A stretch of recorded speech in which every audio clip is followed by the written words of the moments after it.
Uninstall the outdated version of Delta Executor. Open Chrome browser and visit the allexecutor.com website.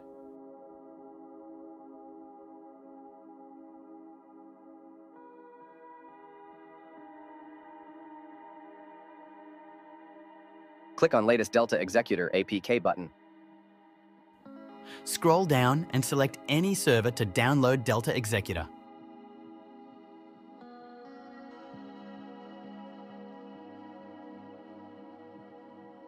Click the Download button on MediaFire.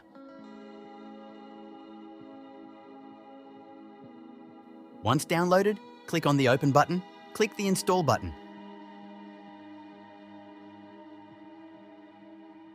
After installation is complete, click on the Open button, turn on storage access for Roblox data storage. Go back and log into your Roblox account in Delta Executor.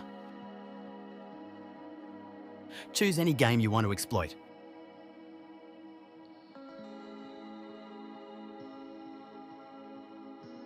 Click the Play button. Wait until the Delta menu pops up, then enjoy.